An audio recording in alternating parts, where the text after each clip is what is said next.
ప్రార్థన చేసుకుందాం.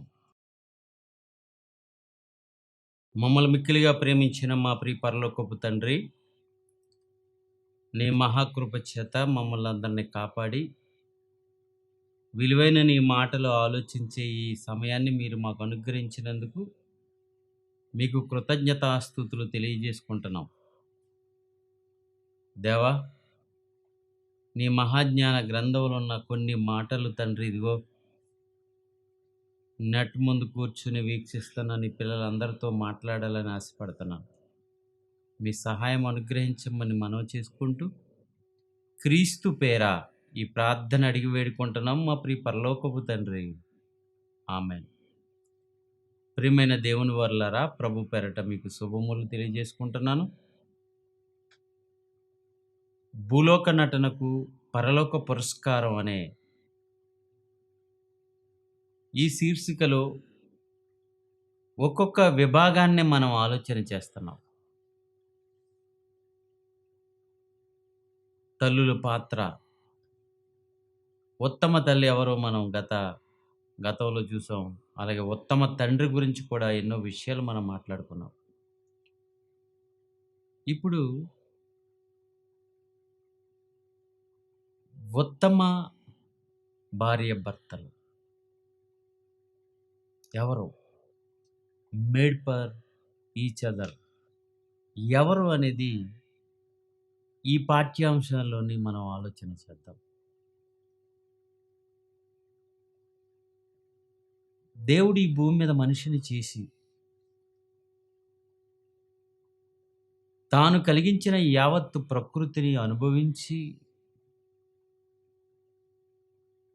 దాని మీద ఏలేవాడిగా మనిషిని చేసినప్పుడు తాను చేసుకొచ్చిన భూమి మీద ఉన్న ప్రతిదీ మంచిది మంచిది మంచిది మంచిది అని ఆయన చూస్తూ, నరుడు ఒంటరిగా ఉండటం మంచిది కాదు అన్నాడు ఆయన. నరుడు ఒంటరిగా ఉండటం మంచిది కాదు, అతనికి సాటి అయిన సహాయాన్ని చేయుదునని ఆయన అనుకున్నాడు. భార్య భర్తలకు ఇదే ప్రారంభంగా నాంది పలికాడు ఆయన భార్య భర్తల గురించి. ఈరోజు ఈ భూమి మీద ఉన్న మనుషులు అందరూ ఇంచుమించు వయసు వచ్చిన తర్వాత భార్య భర్తలుగా జీవితాన్ని జీవిస్తూనే ఉన్నారు, దాన్ని అనుభవిస్తూ ఉన్నారు. ఏదో కొంతమందికి మాత్రమే అవకాశం దక్కకపోవచ్చు, కానీ భార్య భర్తలుగా 99% భార్య భర్తల పాత్రలోకి వెళ్తున్నారు. ప్రియులరా, భార్య భర్తల పాత్రను దేవుడు డిజైన్ చేశాడు. వీళ్ళిద్దరూ జంటగా ఉండాలని కోరుకున్నాడు ఆయన. ఒంటరిగా ఉండటం మంచిది కాదు అన్నాడు. అంటే పెళ్లి చేసుకోవాలి, ప్రతి ఒక్కరూ పెళ్లి చేసుకోవాలి, వివాహం చేసుకోవాలి. వివాహం అయిన తర్వాత భార్య భర్తల ఆ పాత్రకు న్యాయం చేయాలి. ఈ వివాహం అనేది ఎందుకు నువ్వు భర్త పాత్రలోనికి వెళ్ళావు, ఎందుకు నువ్వు భార్య పాత్రలోనికి వెళ్ళావు అనే సంగతి చాలామందికి తెలియదండి. పుట్టాం, పెరిగాం, వయసు వచ్చింది కనుక పెళ్ళి చేసుకున్నాం కనుక ఏదో పిల్లల్ని కన్నాం కనుక ఏదో వాళ్ళు పెంచుతున్నాం అని అనుకుంటున్నారే తప్ప, అసలు ఈ పాత్రలో ఏం చెయ్యాలని కోరుకున్నాడు ఆయన. ఎలా నువ్వు పాత్రకు న్యాయం చెయ్యాలి, భర్తగా భార్యగా ఆలోచించండి. ఎంతవరకు తండ్రిగా తండ్రి పాత్ర, తల్లిగా తల్లి పాత్ర,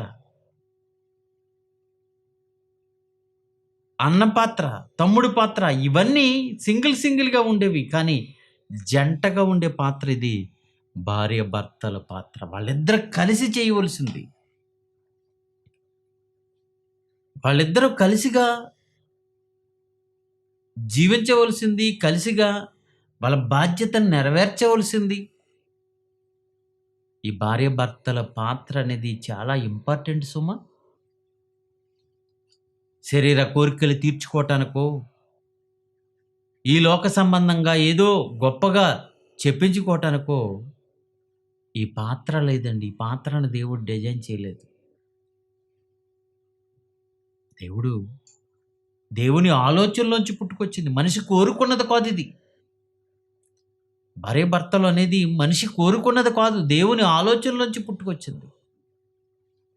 నరుడు ఒంటరిగా ఉండుట మంచిది కాదని, సాటి అయిన సహాయాన్ని చెయ్యాలని దేవుడు అనుకున్నాడు. సాటి అయిన సహకారిగా ఉండాలని దేవుడు అనుకున్నాడు. కనుక్కున వారిరువురు కలిపి ఏ పని చెయ్యాలో, ఎలా చెయ్యాలో ఇద్దరూ కలిసి చేసే పనిని దేవుడు నిర్ణయించాడు, బాధ్యతలు అప్పగించాడు. ఆ పాత్రకు మరి న్యాయం చేయవలసిన బాధ్యత కపుల్స్కుంది. ఎవరిందులో ఉత్తములు అనేది మనం ఆలోచించేద్దాం. దానికంటే ముందుగా ఈ భార్య భర్తల గురించి దేవుడు ఏం కోరుకున్నాడో ఆలోచించేద్దాం. ఆదికాండము 2 అధ్యాయం 24 వచనం. దేవుడు అంటున్న మాట ఇది. దేవుని సమక్షంలో జరిగిన వివాహములో మరి ప్రక్కటెముకను స్త్రీగా చేసి ఆ స్త్రీని ఆదాము వద్దకు తీసుకొచ్చినప్పుడు ఆదాము ఏమన్నాడో తెలుసా? నా ఎముకల్లో ఒక ఎముక, నా మాంసంలో ఒక మాంసము, ఇది నరుడి నుండి తీయబడింది కనుక నారి అనబడును అన్నాడు ఆదాము. అప్పుడు దేవుని అభిప్రాయం ఇక్కడ ఏమవుతుంది చూడండి. కాబట్టి నా మాంసము, నా ఎముక అని గమనించాడు గనుక పురుషుడు తన తండ్రిని తల్లిని విడిచి తన భార్యను హత్తుకొనును, వారు ఏక శరీరమయ్యుందురు. పురుషుడు తన తల్లిని తండ్రిని విడిచి తన భార్యను హత్తుకొనును, వారిద్దరూ ఒక్కటే, ఏక శరీరం. అంటే భర్త వేరు భార్య వేరు కాదు, ఇద్దరు ఒక్కటే. వాళ్ళు చేయవలసిన పని కుటుంబ బాధ్యత.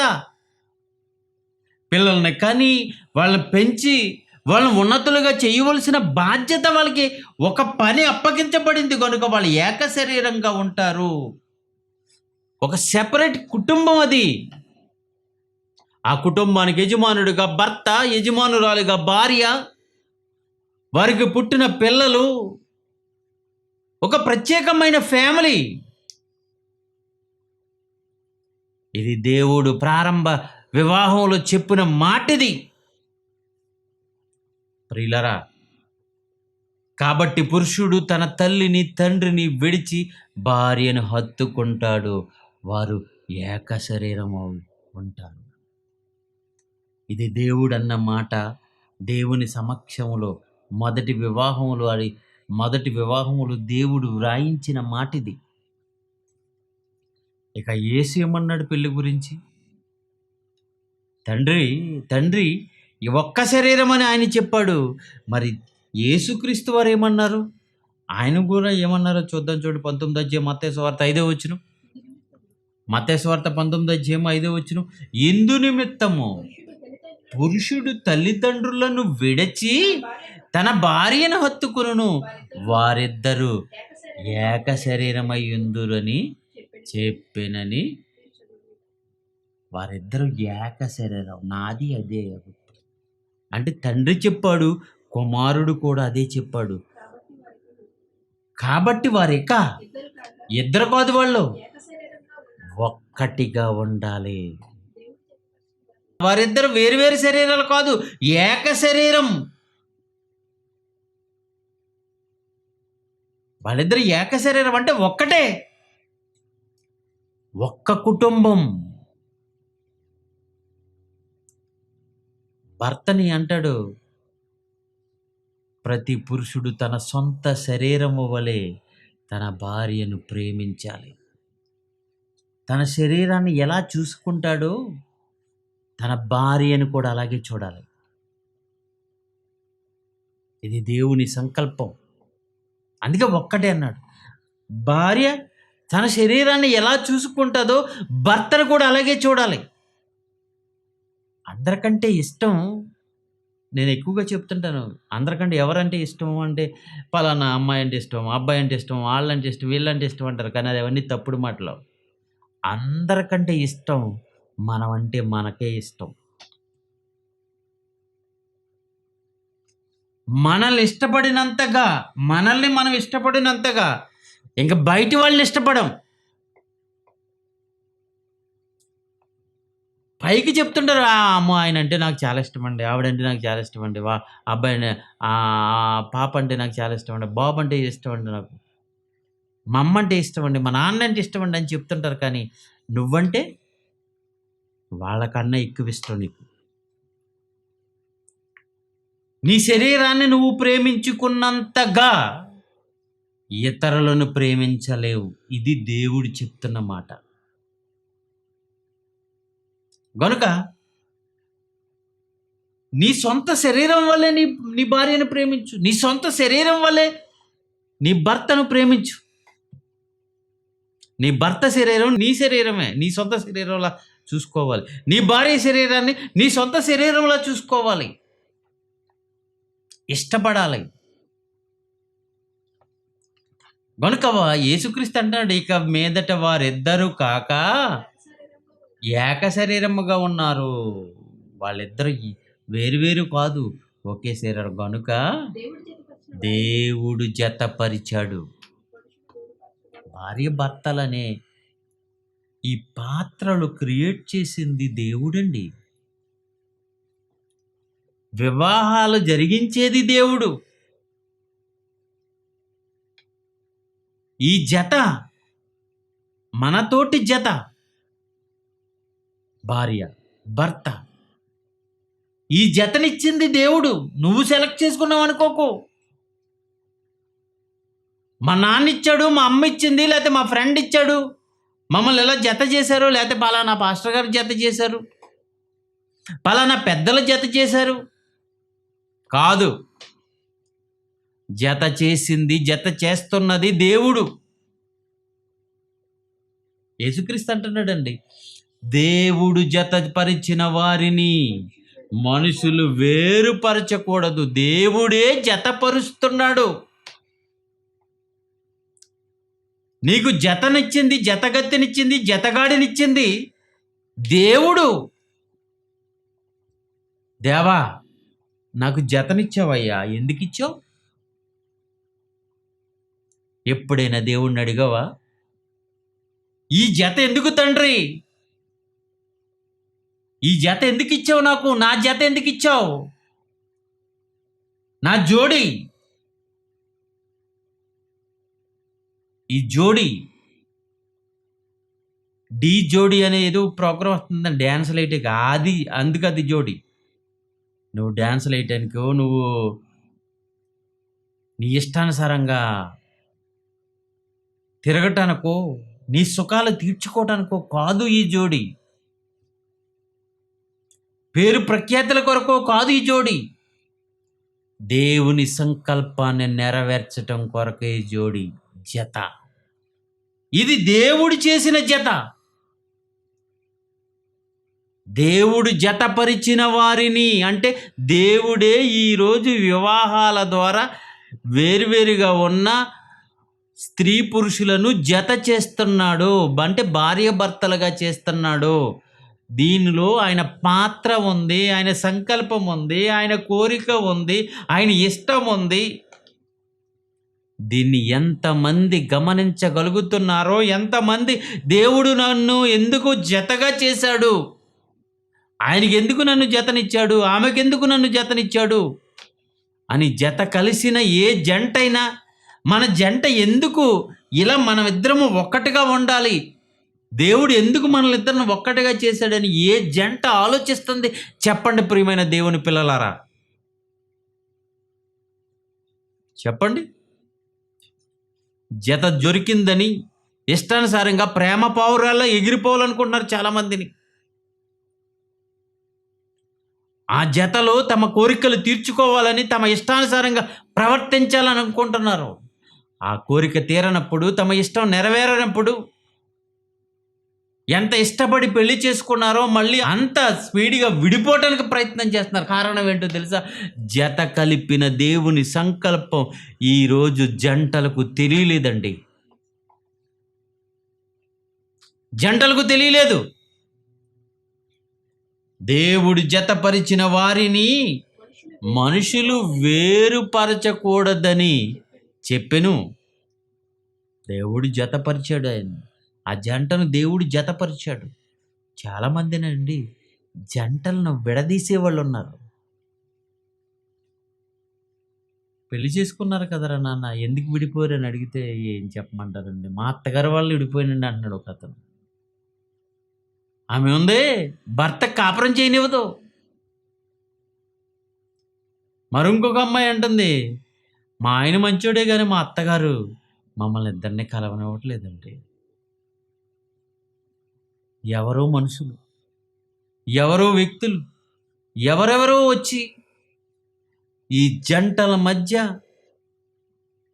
భేదప్రాయాలు కలిగించి విడగొట్టే కార్యక్రమాలు చేస్తున్నారు. ఎంత భయంకరమైన పాపానికి ఒడిగడుతున్నారో ఒక్కసారి ఆలోచించండి. దేవుడు జత కలిపితే నువ్వు విడగొడతావా?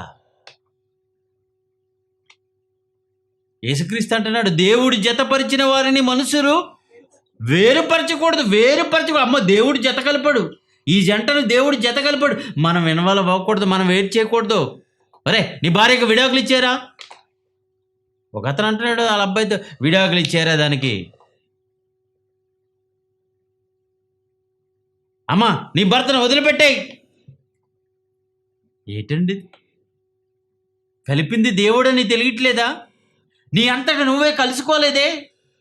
దేవుడే జతపరిచి దేవుడే కలిపిన ఈ జంటను మనుషుడు వేరు చేయకూడదని యేసు మాటను పక్కన పెట్టి ఈరోజు ఎన్ని జంటలు విడిపోటకి మరో వ్యక్తులు కారకులవుతున్నారో. కబడ్దార్, చాలా జాగ్రత్త.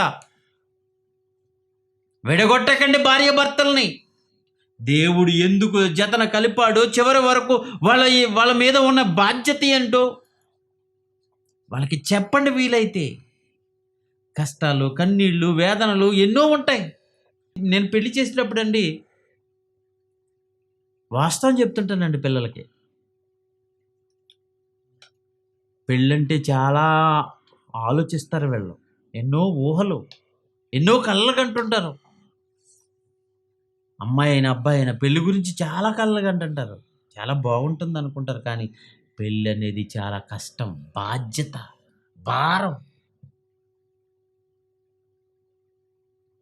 ఇష్టం వచ్చినట్టుగా ప్రవర్తించడానికి కుదరదు. ఒక బాధ్యతలోనికి వెళ్ళిపోతున్నారు పెళ్లి చేసుకున్న వాళ్ళు. అబ్బాయి అయినా అమ్మాయి అయినా వాళ్ళ మీద బాధ్యత ఉంది. అంతవరకు తల్లిదండ్రుల నీడలో పెరిగిన వాళ్ళు వాళ్ళకి ఏదైనా కావాలంటే తండ్రిని అడిగి, తల్లిని అడిగి, వాళ్ళ కుటుంబ బాధ్యతలు ఏమీ లేకుండా వారు ప్రవర్తించే వారిపైన ఒకేసారి భారం బాధ్యత పడుతుంటుంది.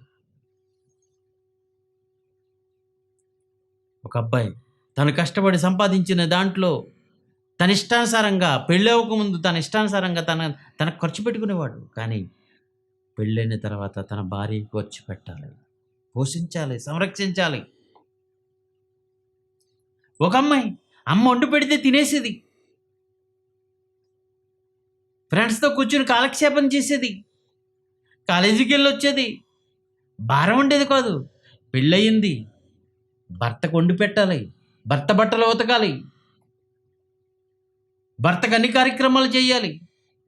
ఆ తర్వాత పిల్లలు పుడితే ఎంత భారం అండి.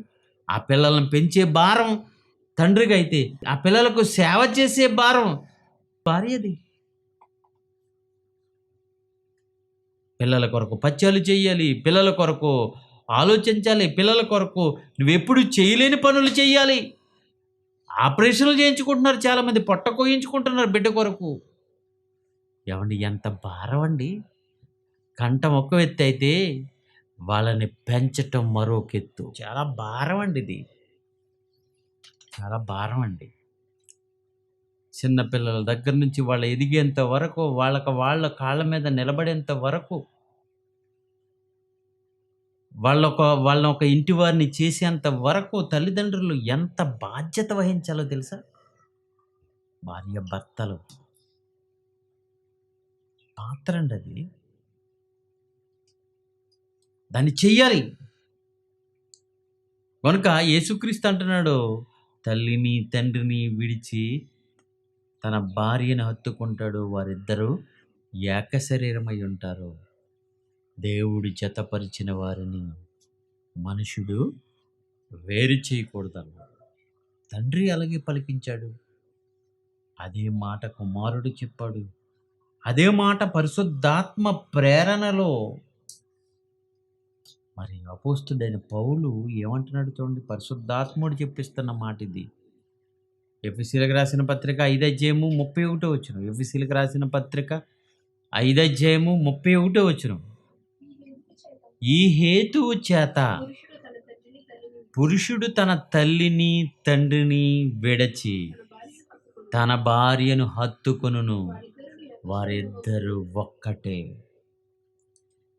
వారిద్దరూ ఒక్కటని తండ్రి చెప్పాడు. వారిద్దరూ ఒక్కటని కుమారుడు చెప్పాడు. వారిద్దరూ ఒక్కటని పరిశుద్ధాత్ముడు చెప్తున్నాడు. ప్రియులారా, వారిద్దరూ ఏక శరీరమై ఉంటారు అంటే ఒక్కటే ఇద్దరు. భర్త భార్య వారు చేయవలసిన పనులు, వారి మీద ఉన్న బాధ్యతలు ఇద్దరు పంచుకోవాలండి. నా భర్త నాకు ఇష్టం లేదు, నాకు సంబంధం లేదు, ఆయన ఏం చేసుకుంటాడు ఆయన చేసుకుంటాడు వద్దు. భార్యగా ఈమె ఇష్టం వేరు, భర్తగా ఆయన ఇష్టం వేరు. మధ్యన పిల్లలు, అనాథులైపోయిన పిల్లలు ఎంతోమంది ఉన్నారు. తండ్రి దగ్గర ఉండిపోతే తల్లి ప్రేమ నోచుకోలేని పిల్లలు ఉన్నారు. తల్లి దగ్గర ఉండిపోతే తండ్రి ప్రేమను నేర్చుకోలేని పిల్లలు ఉన్నారు. ఈరోజు చాలామంది మన ప్రాంతాల్లో కూడానండి. ఎక్కడో విదేశాల్లో చూసాం ఈ కల్చర్, కానీ ఇప్పుడు మన దేశాల్లో మన ప్రాంతాల్లోనికి వచ్చేసింది. భార్య భర్తలు కలిసి ఉండలేక వారి గర్భాన పుట్టిన పిల్లలకు అన్యాయం చేసి వారి సుఖాల కొరకు వేరువేరుగా చూసుకునే పరిస్థితులు మనం చూస్తున్నప్పుడు నిజంగా బాధపడుతున్నాను ప్రియులారా. దేవుడు అందుకు చేయలేదండి. భార్య భర్త వాళ్ళిద్దరూ ఒక్కటిగా ఒక్కటి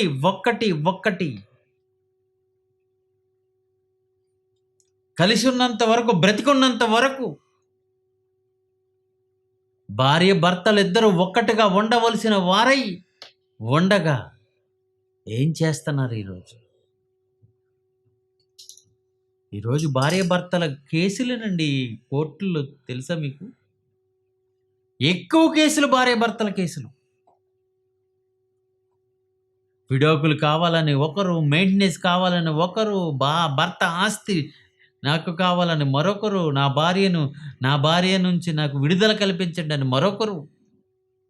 ఎంతమంది, ఎన్ని భార్య భర్తల కేసులు కోర్టులో ఉన్నాయో తెలుసండి.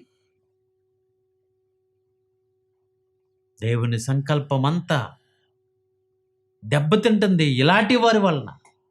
దేవుడు ఎందుకు భార్య భర్తలుగా చేశాడు, దేవుని ఆలోచన ఏంటో పట్టించుకోక చిన్న చిన్న కోరికలు తీరలేనప్పుడు ఒకరి మీద ఒకరు ద్వేషాలు, పగలు పెంచుకొని, పంతాలు పెంచుకొని భర్తపై భార్య కేసు పెడుతుంది, భార్యపై భర్త కేసు పెడుతున్నాడు, కోర్టులను ఆశ్రయిస్తున్నారు. ఎంత ఖర్చైనా పర్వాలేదు, నా భర్తకి శిక్ష పడాలని తిరిగే భార్యలు లేరా ఈరోజు సమాజంలో? ఎంత ఖర్చైనా పర్వాలేదు, నా భార్య నా దగ్గర ఉండకూడదు, నా భార్య నుండి విడుదల పొందేయాలని అనుకునేవాళ్ళు లేరా? ఎందుకు ఇలా జరుగుతుంది? ఎందుకు ఫ్యామిలీలు ఇలా అయిపోతున్నాయి? వాక్యం అర్థం కాక వాళ్ళ బాధ్యతలు ఏంటో, వాళ్ళు ఎలా ఉండాలో, ఏం చెయ్యాలో, దేవుడు ఏం చేయమని కోరాడో ఇవి పట్టించుకోక, దాన్ని అర్థం చేసుకోక, దేవుని యొక్క వాక్యం వారి మనసుల్లోకి వెళ్ళక ఈరోజు ఎంత దారుణంగా తయారవుతున్నారండి. కొరింథీయులకు రాసిన మొదటి పత్రిక 7వ అధ్యాయము 3వ వచనాన్ని మనం చదివితే ప్రియమైన దేవుని వారలారా, కొరింథీయులకు రాసిన మొదటి పత్రిక 7వ అధ్యాయము 3వ వచనం, భర్త భార్యకును అలాగుననే భార్య భర్తకును వారి వారి ధర్మాలు, ధర్మం, తల్లి ధర్మం ఉంది, తండ్రి ధర్మం ఉంది, కుమారుడి ధర్మం ఉంది, కుమార్తె ధర్మం ఉంది, నాయకుడి ధర్మం ఉంది, ప్రజల ధర్మం ఉంది, భర్త ధర్మం ఉంది, భార్య ధర్మం ఉంది. నీ ధర్మం ఏంటి? నీ భార్య ఎడల, భర్త భార్య ఎడల తన ధర్మాన్ని నడుపు. భర్తగా ఏం చెయ్యాలో నీ భార్యకు, నీ భార్యను ప్రేమించాలా ప్రేమించు, సంరక్షించాలా సంరక్షించు, పోషించాలా పోషించు. దేవుని యొక్క వాక్యంలో ఏం చెప్తుందో చూడు. ధర్మం విడిచి తిరిగావా, దేవుడు నిన్ను అడగబోతున్నాడు. రే, భర్త ధర్మం నువ్వేం చేసావురా నీ భార్య ఎడలని అడుగుతాడు దేవుడు. ఏం చెప్తావు? ఏం చెప్తావు నువ్వు చెప్పు. అమ్మా, నీ భర్త ఎడల నీ ధర్మాన్ని నడిపోవా? ధర్మాలు నడపమన్నారు కదా. ఏంటి నీ ధర్మం? నీ భర్తకు లోబడి ఉన్నావా? నీ భర్త గురించి ఆలోచించావా? నీ భర్త ఉన్నత స్థితి గురించి ఎప్పుడైనా నువ్వు పనిచేసావా? నీ భర్త గౌరవాన్ని కాపాడావా? నీ భర్త చేస్తున్న పనికి చేయూతనిచ్చావా? కుటుంబంలో భర్త పట్టుకొస్తుంటే నువ్వు ఒబ్బడి చేయవలసిందిగా పోయి పాడు చేస్తావా? చాలామందినండి, తన కుటుంబం కంటే చాలామంది భార్యలు తమ కుటుంబం కంటే తమ పుట్టింటి వారి గురించి ఆలోచిస్తుంటారు. ఓ భర్త ఉండేవాడంట, అన్నింటికి తాళాలు వేసుకుని వెళ్ళేవాడట. ఏంటి బాబు అతను మరీ భార్యను అలా చూస్తున్నాడు, అన్నింటికి తాళాలు వేసుకుని వెళ్తున్నాడు ఏంటి అంటే, ఈమె భర్త ఎడల నమ్మకం పోగొట్టుకుందంట.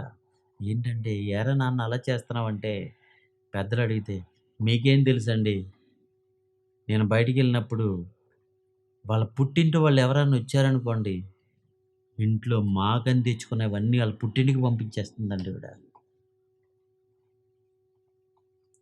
పుట్టింటి మీద ప్రేమ మరి నీ కుటుంబం మీద ఉండొద్దా? నీ ఇంటిని చక్కబెట్టుకోవద్దా? నీ ధర్మం, భార్యగా నీ ధర్మం, గుణవతి అయిన స్త్రీ ఎలా ఉంటుందో, భర్త గౌరవాన్ని ఎలా కాపాడుతుందో, భర్తకు ఎలా అనుకుమెలుకుగా ఉంటుందో, భర్త ఉన్నత స్థితి కొరకు ఆమె ఎలా చేస్తుందో, నిజంగా గుణవతి అయిన స్త్రీ గురించి బైబిల్లో చెప్పబడింది. సామెతల గ్రంథం 31వ అధ్యాయంలో. ఎంతమంది స్త్రీలు దాన్ని ఫాలో అవుతున్నారు చెప్పండి. భర్త తన ధర్మాన్ని నడపాలి, భార్య తన ధర్మాన్ని నడపాలి, వారి వారి ధర్మములు నడపవలెను. ఇది దేవుడే చెప్పాడు. దేవుడు చెప్పినా దేవుడు అనుకున్నట్టు జంటలు లేరండి.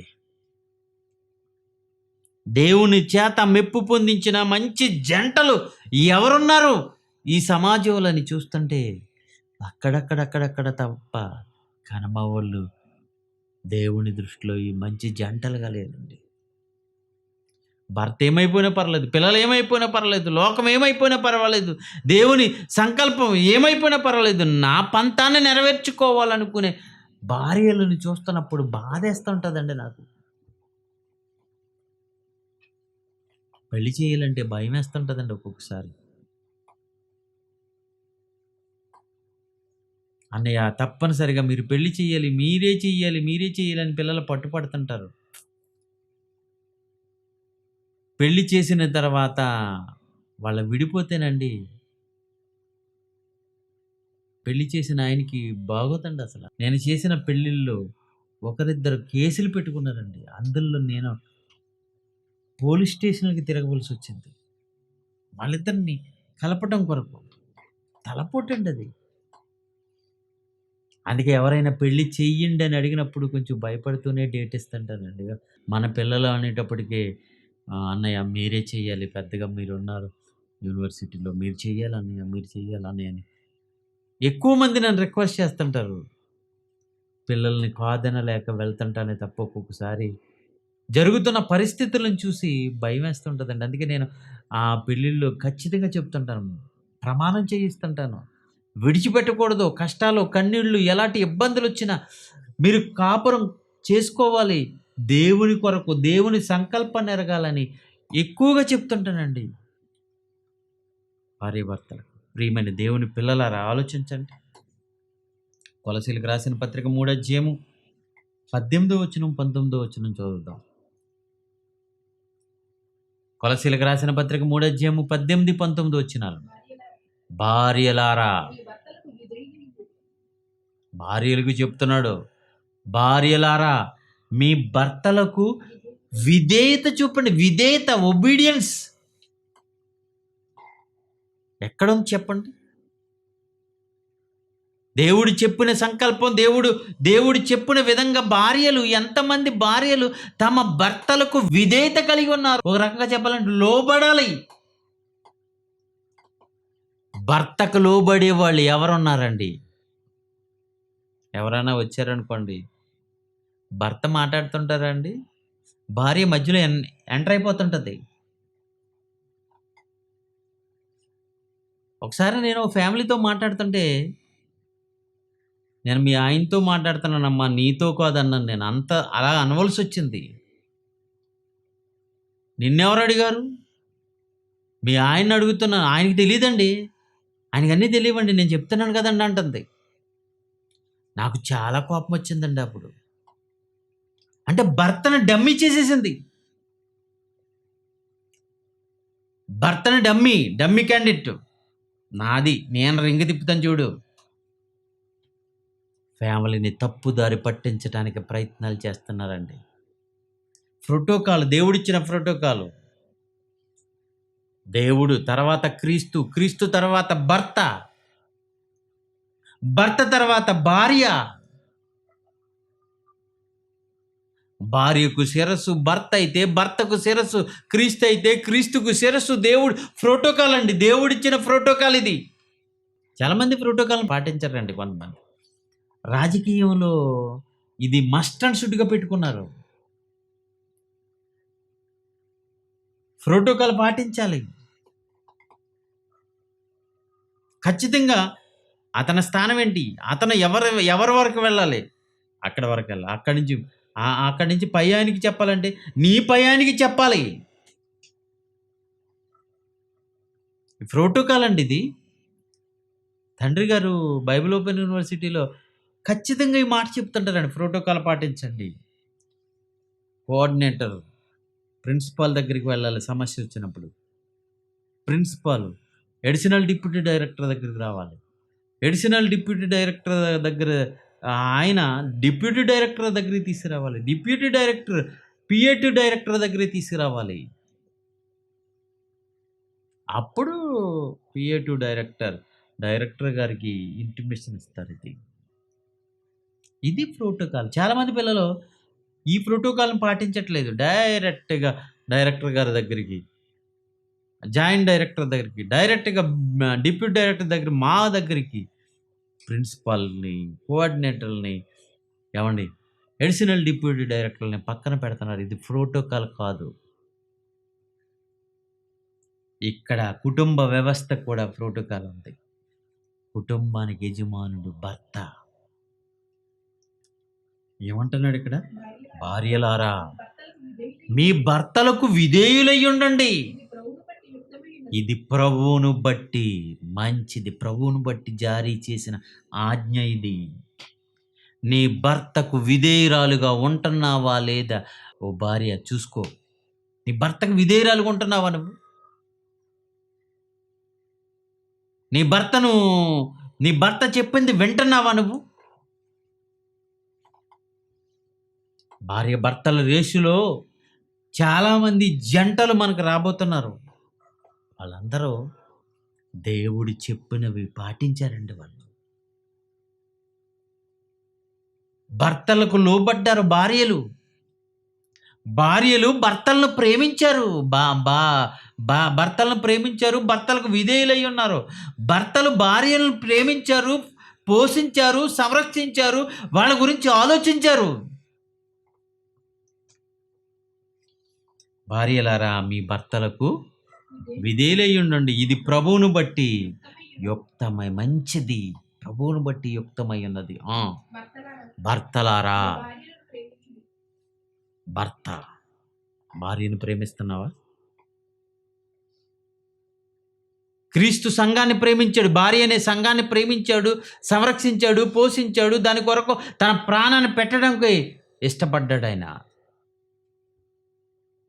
ఆ సంఘం కలంకము, ముడత, మచ్చ అదేమీ లేకుండా ఉండటం కొరకు, తన ఎదుట పవిత్రమైనదిగా, పరిశుద్ధమైనదిగా ఉండటం కొరకు క్రీస్తు చేసిన త్యాగం, తన భార్య అయిన సంఘం కొరకు చేసిన త్యాగం ఈ ప్రపంచానికి తెలిసింది కాదా? నీ భార్య భక్తిగా ఉండేటట్లు నువ్వు చూస్తున్నావా?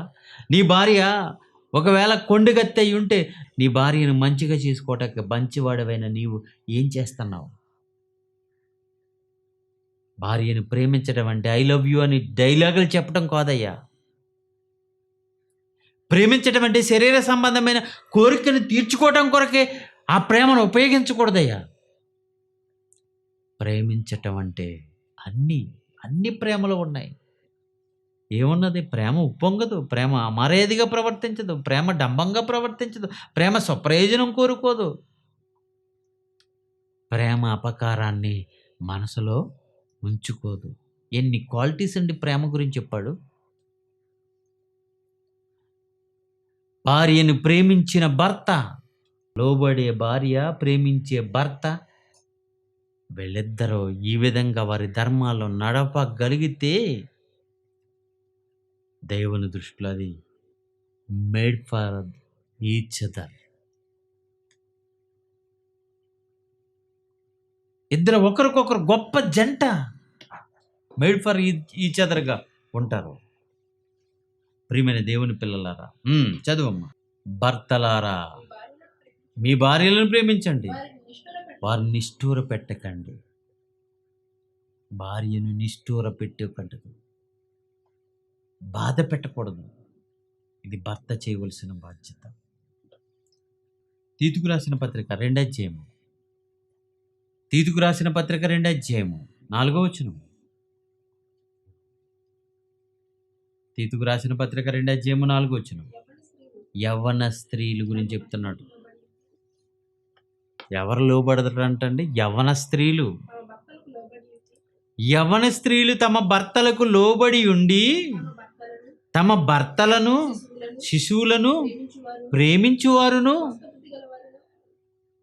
యవ్వన స్త్రీలు ఎలా ఉండాలి? తన భర్తకు లోబడాలి, తన భర్తను ప్రేమించాలి, తనకు పుట్టిన బిడ్డలను ప్రేమించాలి. తమ బిడ్డలను, భర్తను ప్రేమించువారునై ఉండి మంచి బుద్ధి గలవారిగా ఉండాలి, పవిత్రంగా ఉండాలి, ఎంట నుండి పని చేసుకోవాలి, మంచివారుగా ఉండాలని దేవుని యొక్క వాక్యాన్ని బట్టి నువ్వు బుద్ధి చెప్పు నాయన తీతు. వాళ్ళకి దేవుని యొక్క వాక్యంలో ఇలా ఉంది చెప్పు. యవన స్త్రీలు భర్తలకు లోబడాలని చెప్పు. సంఘంలో భర్తలకు మీ భార్యలు నిష్ఠూర పెట్టకుండా ప్రేమించాలని చెప్పు. పేతురు రాసిన మొదటి పత్రిక 3వ అధ్యాయము 1వ వచనం చదువుదాం. భార్యల గురించి, భర్తల గురించి అక్కడ ఏముందో. పేతురు రాసిన మొదటి పత్రిక 3వ అధ్యాయము 1వ వచనం. అటువలే స్త్రీలారా, మీ సొంత పురుషులకు అంటే భర్తలకు లోబడి ఉండండి. మీ సొంత పురుషులకు లోబడి ఉండండి. అందువలన వారిలో ఎవరైనా వాక్యమునకు అవిధేయులైతే వారు భయముతో కూడిన మీ పవిత్ర ప్రవర్తనను చూసి వాక్యము లేకుండానే తమ భార్యలు నడవడి వలన ఒకవేళ భార్య నమ్ముకుని ఈ దేవుణ్ణి నమ్మి దేవుని యందు భయభక్తులు కలిగి ఉండి భర్త భయభక్తులు లేడనుకోండి, భర్తను మార్చటానికి వేరే దైవజనుని నువ్వు తీసుకెళ్ళవసరం లేదు. నీ ప్రవర్తన చాలమ్మా. భయముతో కూడిన నీ ప్రవర్తన, నీ భర్తకు లోబడుతూ, ఒకవైపు భర్తకు లోబడుతూ భయముతో భయభక్తులతో చేయవలసిన పనమ్మది. భర్తకు లోబడాలి. ఒక ఎస్తేరు చూడండి, ఎస్తేరు రాణి యోధా జాతిని అంతటిని కాపాడటం కొరకు ఒక రాణిగా ఆయనకు మాదీయ పారసికులో ఉన్న అతనికి భార్యగా వెళ్ళిపోయిందండి. రాణిగా సెలెక్ట్ అయ్యి వెళ్ళిపోయింది. ప్రేమ చూపింది, గౌరవాన్ని చూపింది, వినయం చూపింది. తన జాతిని కాపాడుకోవటానికి ఆమె చేసిన ప్రయత్నం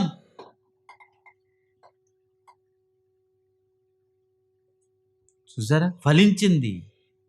యోధా జాతి అంతా కాపాడబడింది.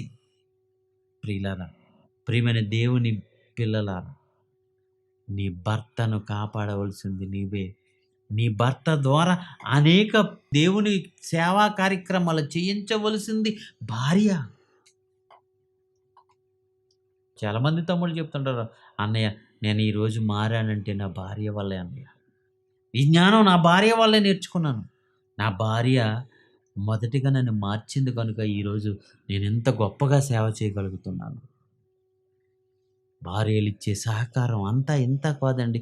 దేవుని సేవ చేస్తున్న వారికి నిజంగా ఎంతోమంది భార్యలు ఈరోజు బైబిల్ ఓపెన్ యూనివర్సిటీలో చాలామంది పిల్లలు వారి భర్తలను దైవ సేవకులుగా చేయటంలో, దైవ సేవకులైన తమ భర్తలకు సహాయపడటంలో ఎన్ని త్యాగాలు చేస్తున్నారో, ఎంత సహకరిస్తున్నారో. సాటి అయిన సహాయం అంటే నిజమైన సాటి అయిన సహకారులుగా భార్యలు నిజంగా ఈరోజు చాలామంది చేస్తున్నారండి. నేను అభినందిస్తున్నాను. కొంతమంది మాత్రం ఇంకా కఠినాత్ములుగానే ఉన్నారు. వద్దు. భయముతో కూడిన నీ ప్రవర్తనతో నీ భర్త వాక్యం చెప్పకుండానే రాబట్టబడవచ్చు అన్నాడు. 7వ వచనం చదువుదాం. పురుషులారా, జీవమనే కృపావరములో మీ భార్యలు మీతో పాలివారు. దేవుడు నీకెలాంటి నిత్య జీవాన్ని ఇవ్వాలనుకున్నాడో నీ భార్యకు అలాగే నిత్య జీవాన్ని ఇవ్వాలనుకున్నాడు. దేవుని దృష్టిలో ఇద్దరు సమానమే. నువ్వెక్కువ, ఆమె తక్కువ కాదు. ఇక్కడ కాపురం చేయటంలో నిన్ను యజమానుడిగా పెట్టాడు, ఆమె యజమానురాలుగా పెట్టాడు. బాధ్యతలు అప్పగించాడు, నీకు లోబడి ఉండమన్నాడు, ఆమె నిన్ను ప్రేమించమన్నాడే తప్ప, ఈ పాత్రకు అలా చేయమన్నాడే తప్ప, ఆయన దృష్టికి వచ్చేటప్పటికి, పరలోకాన్ని సంపాదించుకోవటంకి వచ్చేటప్పటికి ఇద్దరు సమానమే. నీతో పాటు సమాన వారసురాలు. దేవుని సేవకు వస్తున్నప్పుడు భార్యను ఆటంకపరచకు. దేవుని సేవకు వెళుతున్నప్పుడు భర్తను ఆటంకపరచకు. దైవ సేవ విషయంలో ఇద్దరు సమానమే. చెయ్యండి సేవ. ఇద్దరికి నిత్య జీవాన్ని ఇవ్వాలనుకుంటున్నాడు.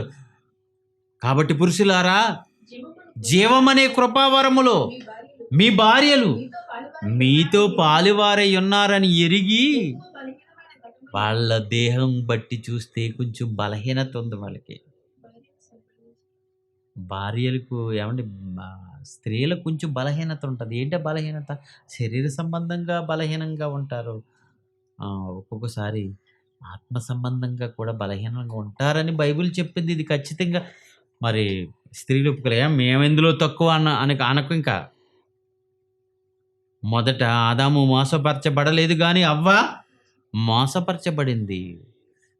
అమ్మ నువ్వు అలాంటిదాను ఇలాంటి దానివని పొగిడితే చాలు అయిపోతారు, పడిపోతారు. మీరు చాలాసార్లు చూసే ఉంటారు, సీరియల్లో సినిమాల్లో చూపిస్తుంటారు. బాబు నువ్వు ఎక్కడ పని అవ్వదు, కానీ నువ్వు అమ్మగారికి కొన్ని బహుమానం పట్టుకుని, ఓ చీర పట్టుకుని లేకపోతే ఒక బంగారు గొలుసు పట్టుకుని వెళ్ళావు అనుకో, పని అయిపోద్ది. ఇక్కడున్న ఈ పోస్ట్లో ఉన్న అయ్యగారు ఆయన రూల్ మాట్లాడతారు.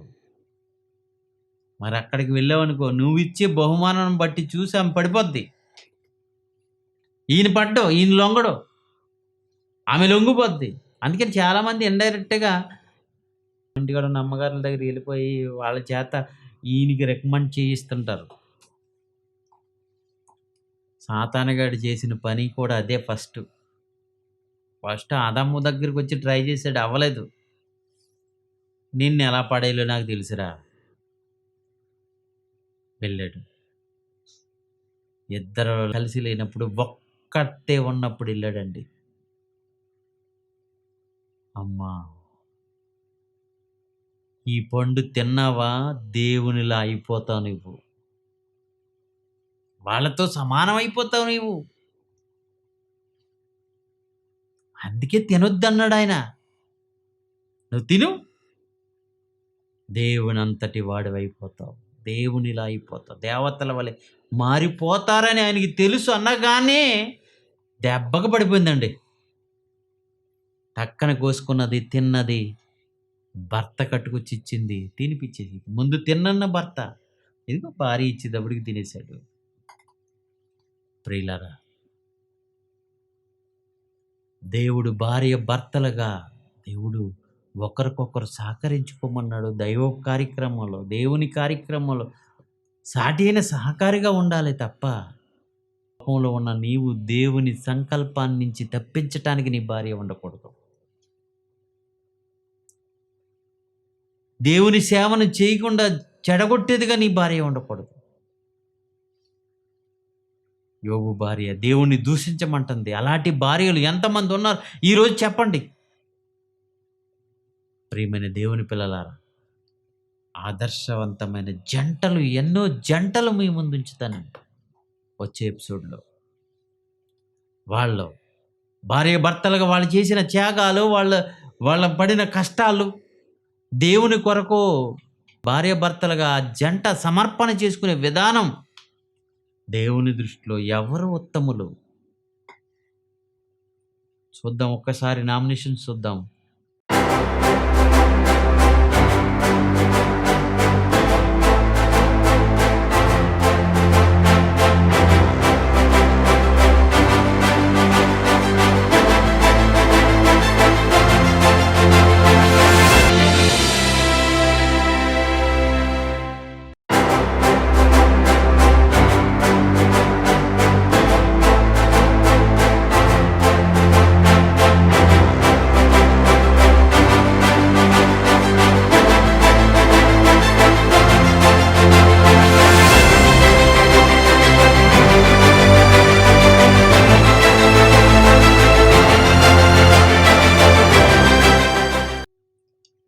మరి వచ్చే ఎపిసోడ్లో మీరందరూ ఓట్ చేయండి. మీ దృష్టిలో వాక్యం చదవండి. ఎవరికి ఫస్ట్ ప్లేస్ మీరు ఇస్తారో వాళ్ళ పేరు తిన్నంగా ఆదాము అవ్వల, అబ్రహాము శారా, ఇసాకు Rebecca, Jakarayya Elizabeth, Aquila Priscilla, ఇలాంటి కొన్ని జంటలు మీ ముందు పెడుతున్నాను. ఆ జంటల్లో నీవు ఎవరు ఉత్తమ జంట అని నువ్వు వాళ్ళకి ఓట్ వేస్తావు, వెయ్యి. ఎవరు ఉత్తములో నేను తర్వాత ఎపిసోడ్లో మాట్లాడతాను. God bless you all. Thank you very much.